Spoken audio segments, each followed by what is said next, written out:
Hai, Assalamualaikum warahmatullahi wabarakatuh P6. Bagaimana kabar kalian nih?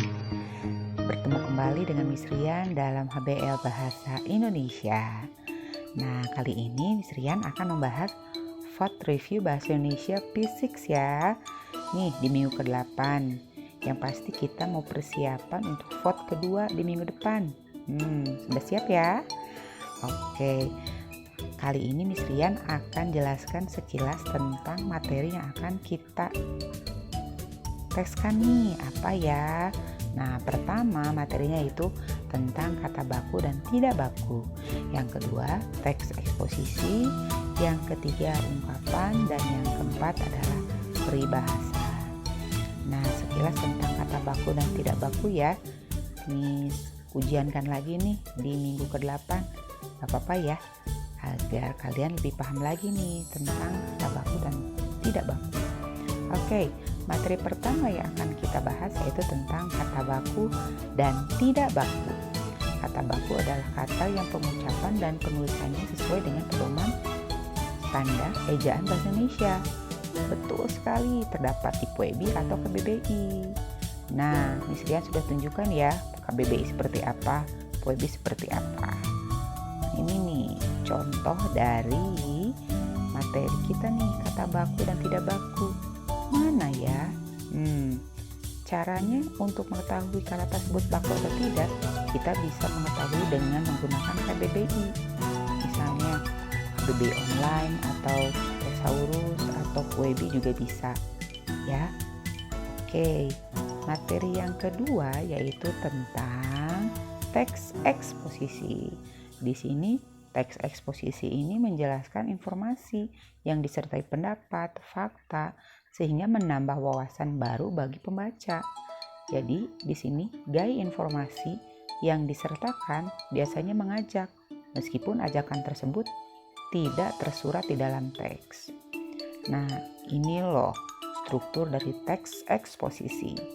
Strukturnya itu ada pengantar, ada pendapat, ada kesimpulan.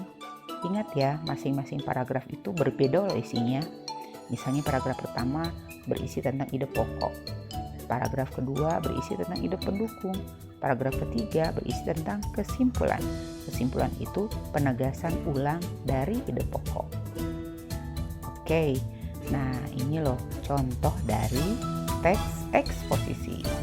Nah, ini judulnya tentang hujan ya. Perhatikan paragraf pertama. Paragraf pertama membahas ide pokoknya, membahas tentang hujan. Kapan terjadinya hujan atau kenapa hujan itu terjadi. Kemudian di paragraf kedua ada pendapatnya. Paragraf ketiga penegasan ulangnya tentang hujan tersebut. Ya, cukup jelas ya tentang teks eksposisi. Kemudian materi ketiga itu tentang ungkapan.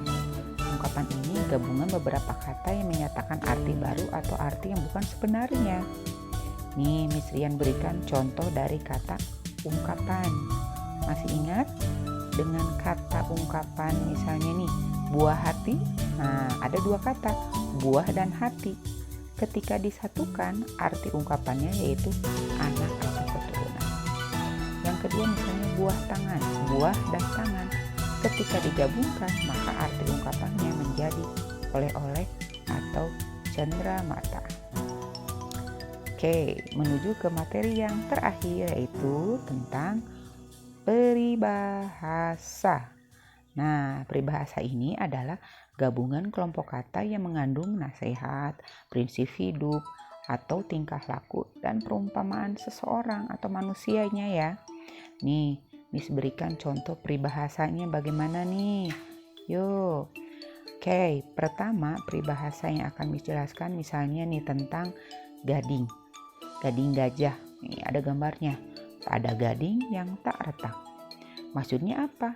Bayangkan aja gading gajah itu kuat, jadi bentuknya sempurna, tapi tetap aja ada yang rusak atau retak si gading tersebut. Jadi artinya tak ada yang sempurna di dunia ini. Oke, nah contoh peribahasa yang kedua misalnya nih. Karena nila setitik rusak susu sebelanga. Maksudnya apa ya? Nila setitik ini artinya tinta. Jadi 1 tetes setitik itu. Yang kedua, susu sebelanga maksudnya air susu yang ditempatkan di sebuah wadah. Nah, itu artinya apa? Karena kejelekan maka kebaikan akan hilang. Nah, itu loh. Oke P6, mudah-mudahan kalian paham tentang materi ini. Kalian bisa menyimak kembali berulang-ulang ya.